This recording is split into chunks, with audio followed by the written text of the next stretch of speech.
ايوا اجي نعاود لكم قصتي. قصه وش من قصه هذه، وماشي اي قصه. خاني راجلي وماشي مع مرا. انا ساره، كنت بنت عاديه جدا، ومن حي شعبي ومن عائله بسيطه. كنت كنحلم بحياه مستقره وهادئه. كنت كنحلم براجل يحبني بصدق، ونعيشو انا وياه في دار هانيه بلا مشاكل. يكونوا عندي وليدات صغار يدوروا ويلعبوا حدايا. كنت كنقول ما بغيتش نعيش قصة حب زائفة.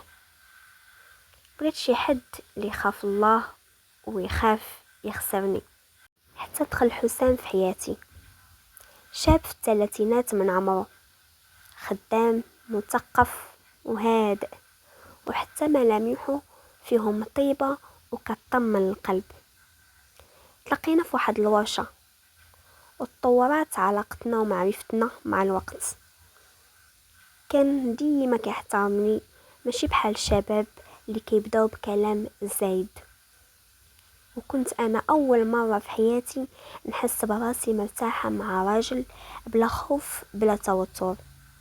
من بعد شهرين ديال التعارف قال لي: ساره، انت يا انسانه طيبه بزاف ونيتك باينه من كلامك، وبغيتك تكوني مراتي، ولكن خاصنا نبداو من الصفر ونعاونوا بعضياتنا.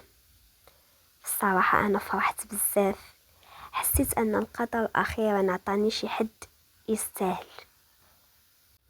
دوزنا عام ديال الخطوبه، فيه مشاكل فيه ضحك، ولكن كنت ديما كنشوف فيه راجل بمعنى الكلمه.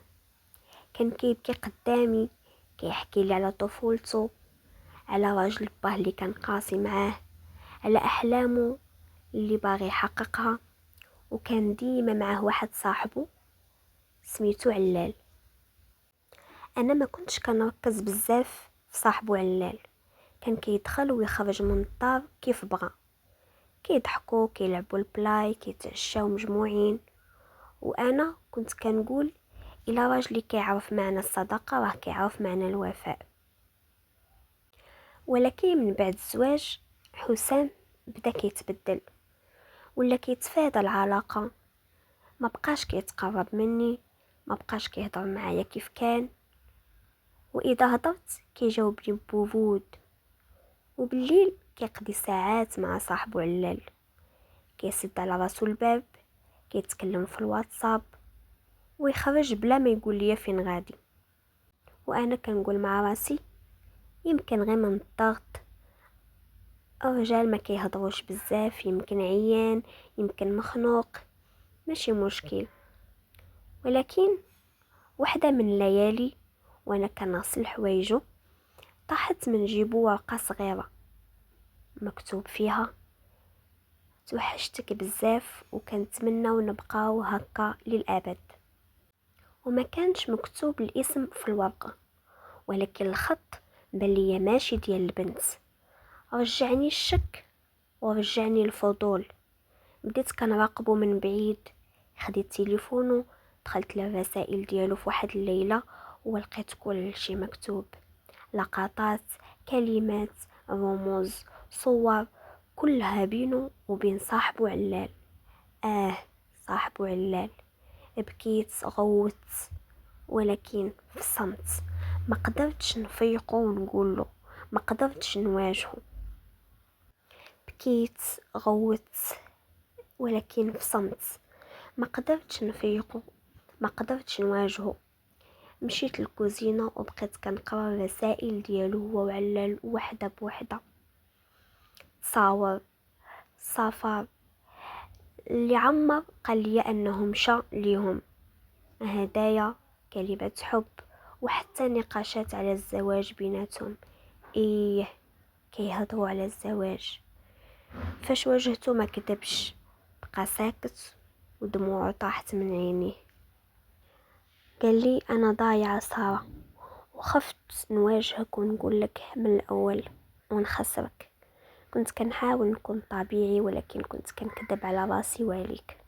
وقلت ليه كنتي تقدر تكون صادق معايا وماشي تهدم حياتي وتعيشني في الوهم. من بعد الصدمة مشيت عند دارنا نهار، يومين، اسبوع وانا ساكتة، وما قلت لحتى شي واحد على القصة الحقيقية. قلت ليهم غير ما كانش تفاهم بيناتنا وصافي، ولكن في قلبي كانت حرب قوية. فاش خرجت من الدار كنت ماشي خائبة، كنت مجروحة، ولكن فاش وقفت على رجلي عرفت أنني نضجت وبديت نفهم الحياة من جديد.